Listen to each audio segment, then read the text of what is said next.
बता देना भाई जब शुरू करना हो।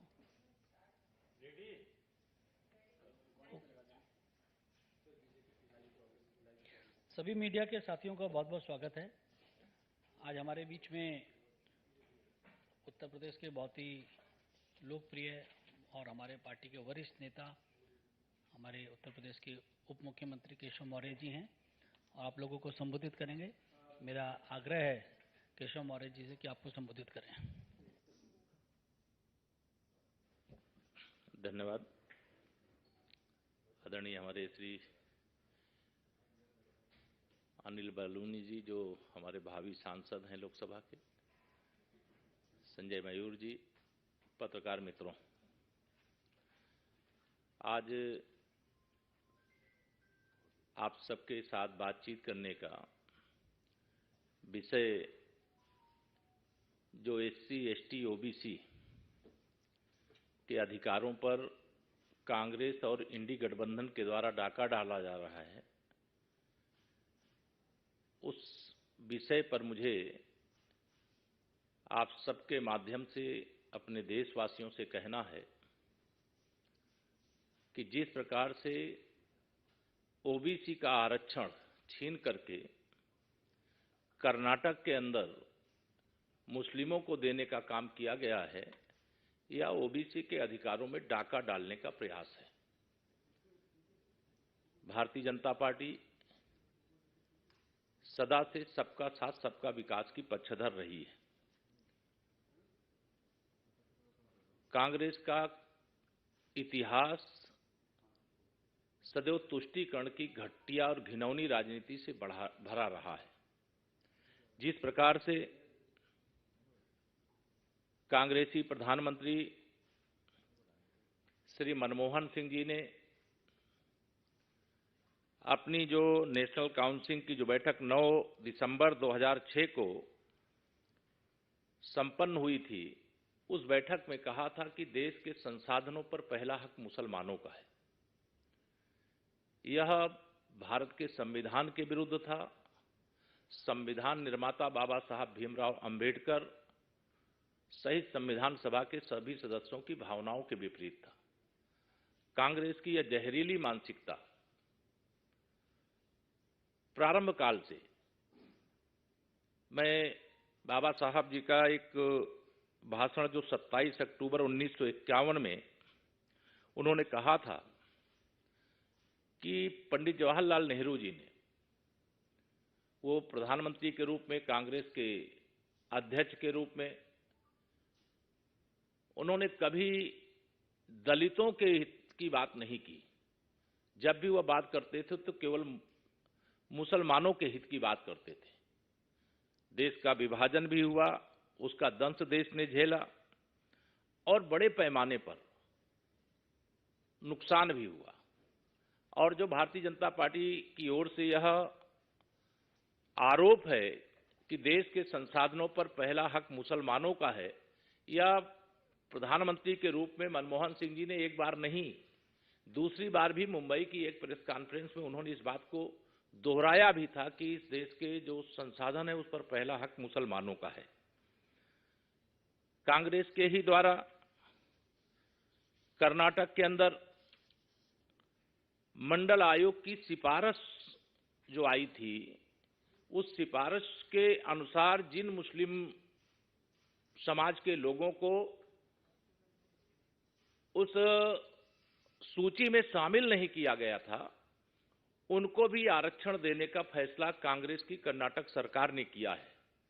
कर्नाटक के अंदर जो OBC का आरक्षण छीन करके मुस्लिमों को देने की शुरुआत है, यह कर्नाटक मॉडल कांग्रेस और उनके युवराज श्री राहुल गांधी जी पूरे देश में लागू करने के लिए जो अपना घोषणा पत्र लेकर के आए, उस घोषणा पत्र से भी स्पष्टता है कि उनका लक्ष्य इस देश के अंदर जो OBC है, SC है, ST है, उसके अधिकारों पे डाका डालना और घुसपैठियों को, जिसे वह अपना वोट बैंक मानते हैं, उसको सौंप देना, इस खतरनाक सोच के खिलाफ आज मैं कहना चाहता हूं कि कांग्रेस जो अभी आईसीयू में पड़ी हुई है। श्री राहुल गांधी जी कहते हैं कि हम देश का एक्सरे कराएंगे और एक्सरे करा करके देश के जो भी संसाधन है, देश की जो संपत्ति है, देश की जो पूंजी है, उसे किसे सौंपेंगे। यहां हमारा ओबीसी हो, एससी हो, एसटी हो, उसके पास संसाधन नहीं है, बहुत उसकी सीमित शक्तियां हैं, बहुत सीमित साधन हैं, लेकिन कुछ ना कुछ है। लेकिन जो घुसपैठिए हैं उनके पास यहां पर कुछ नहीं है, और वह जिस प्रकार की साजिश कर रहे हैं, उस साजिश से ये पता चलता है कि कांग्रेस ओबीसी का जो हिस्सा है उसको छीन करके वो मुस्लिमों को देना चाहती है, एससी एसटी के अधिकारों को लूटना चाहती है, उस पर डाका डालना चाहती है। जिस कांग्रेस पार्टी को एक गरीब माँ बाप का बेटा, एक पिछड़े वर्ग से आने वाले प्रधानमंत्री श्री नरेंद्र मोदी जी, जिन्होंने आजादी के बाद सबसे अच्छा काम किया, जिन्होंने सबका साथ सबका विकास किया, जिन्होंने देश में 25 करोड़ लोगों को गरीबी रेखा से बाहर निकालने का काम किया, उनको आप 10 साल सहन नहीं कर पा रहे हो। हजारों नहीं, मैं कहूं कि लाखों गालियां और अपमान भरे शब्दों का प्रयोग कांग्रेस के छोटे से लेकर के बड़े नेता तक मेरे प्रधानमंत्री श्री नरेंद्र मोदी जी के प्रति किया है। प्रधानमंत्री श्री नरेंद्र मोदी जी के प्रति अपमान भरे शब्द इसलिए प्रयोग किए जाते हैं क्योंकि वह ओबीसी वर्ग से आते हैं, वो एक गरीब माँ बाप के बेटे हैं। उन्होंने देश को एक अच्छा शासन देने का काम किया है, देश में 25 करोड़ से अधिक लोगों को गरीबी रेखा के बाहर निकालने का काम किया है, देश से भ्रष्टाचार को खत्म करने का काम किया है। इन्होंने अपना जो इस बार का घोषणा पत्र है, उस घोषणा पत्र में स्पष्ट कहा है कि इस देश में कांग्रेस के घोषणा पत्र के अनुसार अगर उन्हें अवसर मिलेगा तो वो बहुसंख्यकवाद को समाप्त करने का काम करेंगे। ये बहुसंख्यक कौन है इस देश में? बहुसंख्यक इस देश के अंदर अगर कोई है तो वो ओबीसी है, वो एससी है, वो एसटी है। ये बहुसंख्यकवाद, इसके विरोध की बात जो आप कर रहे हो, वह बहुसंख्यकवाद की शब्द की आड़ में आप पिछड़ों का, दलितों का, आदिवासियों का हक छीनना चाहते हो, या किसी भी कीमत पर बर्दाश्त नहीं किया जाएगा। कांग्रेस की इन्हीं साजिशों की सजा 70 साल तक जम्मू कश्मीर के लोगों ने भुगता। वहां जो भी सामाजिक न्याय के अंतर्गत उनको न्याय मिलना चाहिए, जो एससी एसटी ओबीसी को अधिकार मिलना चाहिए, उस अधिकार से वंचित रखने का पाप और काम किसी ने किया है तो वो कांग्रेस पार्टी ने किया है। कांग्रेस ने कहा है कि हम इस देश के अंदर जाति जनगणना कराएंगे, जाति जनगणना करके वो देश का एक्सरे करने का काम करेंगे। मैं कांग्रेस के नेताओं, इंडी गठबंधन के नेताओं और श्री राहुल गांधी जी ये कहना चाहता हूं, तुम एक्सरे कराने की बात कर रहे हो। इस देश का ओबीसी, एससी, एसटी तुम्हारे इस साजिश का एमआरआई कर रहा है। आपने जो इस देश के दलितों, पिछड़ों, आदिवासियों के साथ अन्याय किया है, उनके अधिकारों को लूटने का काम किया है, उसकी सजा आपको 2024 के ही लोकसभा चुनाव में मिलेगी।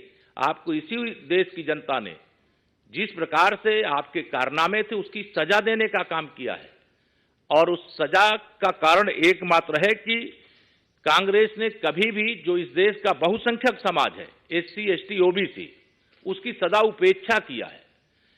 ये कांग्रेस जन्मजात ओबीसी एससी एसटी की विरोधी पार्टी है, और इसलिए मैं आज यहां पर यह कहना चाहता हूं कि 2024 के इस लोकसभा चुनाव का जो हिडन एजेंडा है कांग्रेस का, वह एकमात्र है कि किसी भी प्रकार से सत्ता हथिया लो और ओबीसी एससी एसटी का अधिकार छीन करके मुसलमानों को सौंप दो, जिससे कि उनका वोट बैंक सदा के लिए मजबूत हो जाए।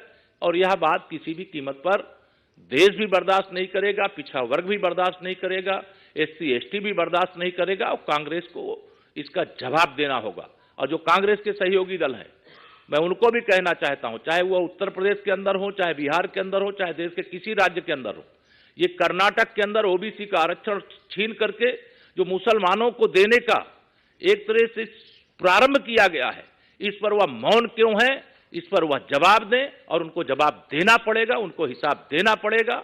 और अगर इस पर उन्होंने अपनी स्पष्ट राय नहीं रखी, अपना स्पष्ट विचार नहीं रखा, तो उन राज्यों के अंदर वहां का भी ओबीसी, एससी, एसटी उनसे हिसाब चुकता करेगा, कमल खिला करके हिसाब चुकता करेगा। तीसरी बार माननीय नरेंद्र मोदी जी को प्रधानमंत्री बनाकर हिसाब चुकता करेगा।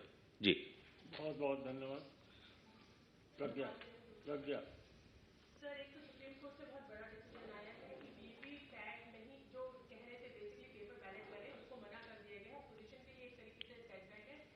सुप्रीम कोर्ट ने कहा हमें ईवीएम पे पूरा विश्वास है, पर कुछ निर्देश भी दिए हैं कि कैसे और इंश्योर करें कि इसको पारदर्शिता से करें, और अगर किसी की डिमांड है, अगर कोई रनर अप है, उसकी 5% की अगर 3 पेटियों की वोटिंग आप देख सकते हैं तो वो करा सकते हैं। इस तरीके से देखिए, देश की सर्वोच्च अदालत का फैसला है, सबको उसका सम्मान करना चाहिए।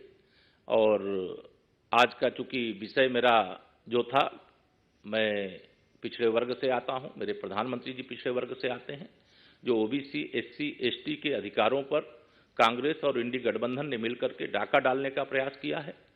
और जिस प्रकार से, चाहे वो रंगनाथ मिश्रा आयोग हो, चाहे सच्चर कमेटी की रिपोर्ट हो, या जिस प्रकार से जहर बोने का काम किया गया था, उस विषय को मैंने विशेष तौर से आप सबके साथ चर्चा करने के लिए आया हूं। और कोई इस संबंध में सवाल हो तो अच्छा रहेगा। बाकी देश की सर्वोच्च अदालत का जो फैसला है उसका स्वागत है, सबको उसका सम्मान करना चाहिए। कर्नाटक में देखने को मिला है कि 930 आरक्षित टोटल सीट था, उसमें से 150 सीट आरक्षित कर दिया गया है मेडिकल में पीजी की सीट। तो ये लगभग 16% मुस्लिम को आरक्षण दिया गया है, जबकि 4% के लिए आरक्षण।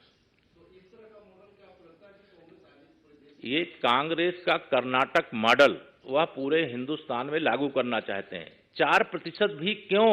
देश का संविधान धर्म के आधार पर आरक्षण देने के खिलाफ है, और धर्म के आधार पर आरक्षण देना और वोट बैंक को जुटाना, ये कांग्रेस का जो कुत्सित प्रयास है, जो जहरीला प्रयास है, और जो ओबीसी के, एससी, एसटी के पीठ में भी खंजर भोंकना और पेट में भी खंजर भोंकना, ये कांग्रेस का कारनामा है, काम है।